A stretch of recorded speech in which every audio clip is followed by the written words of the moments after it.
আজিৰ কাহিনী এলেৱা গাধ। এজন বেপাৰীৰ এটা গাধ আছিল। গাধৰ পিঠিত বিভিন্ন বস্তু সামগ্ৰী, মা মছলা, তৰকাৰী পাতি আদি ৰচত বিভিন্ন বস্তু আদি বোজাই কৰি নি বজাৰত বিক্ৰী কৰিছিল। যেতিয়াই যি বস্তুৰ চাহিদা বজাৰত বেছি, সেই বস্তু বজাৰলৈ নি গাধৰ পিঠিত বোজাই কৰি নি বজাৰত বিক্ৰী কৰিছিল। এবাৰ বেপাৰীজনে দেখিলে যে বজাৰত নিমখৰ চাহিদা বেছি, গতিকে বেপাৰীজনে ঠিক কৰিলে যে নিমখৰ বস্তা গাধৰ পিঠিত বোজাই কৰি দি বজাৰলৈ নিম আৰু অধিক মুনাফা আদায় কৰিবলৈ এই বেপাৰ কৰিব লাগিব।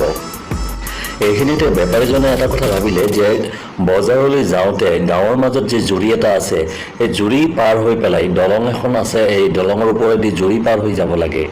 কিন্তু নিমখ যিহেতু পানীত দ্ৰৱীভূত, গতিকে এই নিমখৰ বস্তা যদি কিবাকৈ পানীত পৰে তেন্তে ব্যৱসায় কৰাৰ আগতে এই কথা সমস্ত বেপাৰীজনে গাধৰ পিঠিত অতি সাৱধানেৰে নিমখৰ বস্তাবোৰ বান্ধি দিলে আৰু সাঁকোখনৰ ওপৰেৰে জুৰিটো পাৰ হৈ যাবলৈ ধৰিলে। কিন্তু দুৰ্ভাগ্যবশতঃ গাধৰ এখন ঠেং পিছলি পানীত পৰিল, বস্তাসহ পানীত পৰিল আৰু লগে লগে গোটেই নিমখবোৰ পানীত দ্ৰৱীভূত হ'বলৈ ধৰিলে।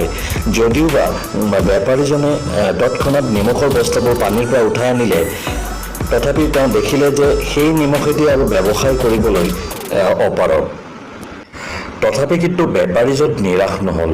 ইয়াৰ পিছৰ দিনাখনো নিমখৰ বস্তা গাধৰ পিঠিত বোজাই কৰি দি পুনৰবাৰ তেওঁ সাঁকোখনৰ ওপৰেদি জুৰিটো পাৰ হৈ বজাৰলৈ যাবলৈ মনস্থ কৰিলে।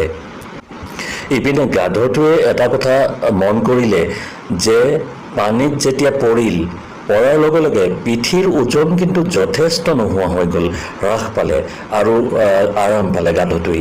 তেতিয়া ভাবিলে যদি নিমখৰ বস্তাবোৰ পানীত পৰাৰ লগে লগে ওজন কমি যায়, গতিকে বস্তা লৈ পেলাই যাওঁতে পানীত পৰিলে নিশ্চয় আৰামেৰে জুৰিটো পাৰ হৈ গন্তব্যস্থানলৈ যাব পাৰিব। গতিকে দ্বিতীয় দিনাও নিমখৰ বস্তালৈ জুৰিটো পাৰ হওঁতেই জুৰিৰ পৰা পুনৰবাৰ নিমখৰ বস্তাসহ পানীত পৰিল গাধটো আৰু সমস্ত নিমখ পানীত দ্ৰৱীভূত হ'ল। এইবাৰ বেপাৰীজনে ভাবিলে এই গাধটোৱে কি কৰিছে, বাৰে বাৰে নিমখৰ বস্তাবোৰ পানীত পেলাইছে, ই নিশ্চয় ইচ্ছাকৃতভাৱে কৰিছে। বেপাৰীজনৰ সন্দেহ হ'ল গাধটোৰ ওপৰত আৰু গাধটোক এশিকনি দিয়াৰ মনেৰে এইবাৰ গাধৰ পিঠিত তোলাৰ বস্তা কিছুমান বান্ধি দিলে। তোলাটো এনেই ওজন নাই, তোলাৰ একেবাৰে ওজন নাথাকেই, অলপ যি থাকে সেইখিনি ওজন বিশেষ কাৰণ নহয়। কিন্তু তোলা যেতিয়া পানীত ভিজে তেতিয়া তোলাৰ ওজন বহু গুণে বাঢ়ি যায়। গাধটো এইবাৰ ভাবিলে এইবাৰ বস্তাৰ ওজন বিশেষ নায়েই, তথাপিও মই ভবাৰ দৰে বুদ্ধি কৰি যদি পানীত আকৌ পৰি দিওঁ তেন্তে যিখিনি ওজন আছে সেইখিনি ওজন নোহোৱাকৈও মই বজাৰলৈ যাব পাৰিম।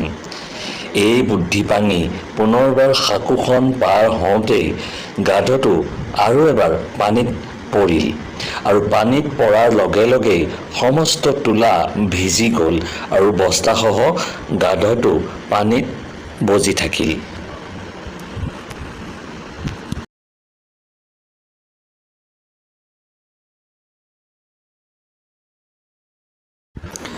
গাধটো পানীৰ পৰা উঠিবলৈ চেষ্টা কৰিলে, কিন্তু লৰচৰ কৰিব নোৱাৰা হ'ল। বেপাৰীজনেও কিন্তু এইবাৰ গাধটোৰ প্ৰতি কোনো দয়া মমতা নেদেখালে। গাধটোক সেই ভিজা বস্তাসহ ওজন বস্তাসহ বজাৰলৈ পুনৰ টানি লৈ গ'ল। গাধটোৱে তাৰ আলসুৱা স্বভাৱৰ বাবে শাস্তি পালে।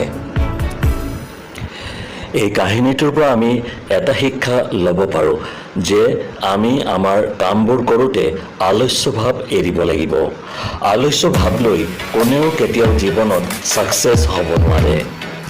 আমি বহুতে ভাবোঁ যে জীৱনত কাম কৰোঁতে ছাকচেছ হ'বলৈ কিছুমান শ্বৰ্টকাট অৱলম্বন কৰোঁ আৰু এই শ্বৰ্টকাটেৰে আমি জীৱনত উন্নতি কৰিব বিচাৰোঁ, কিন্তু এয়া ভুল ধাৰণা।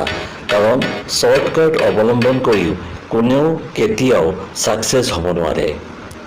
জীৱনত উন্নতি কৰিবলৈ হ'লে হাৰ্ড ৱৰ্ক কৰিব লাগিব।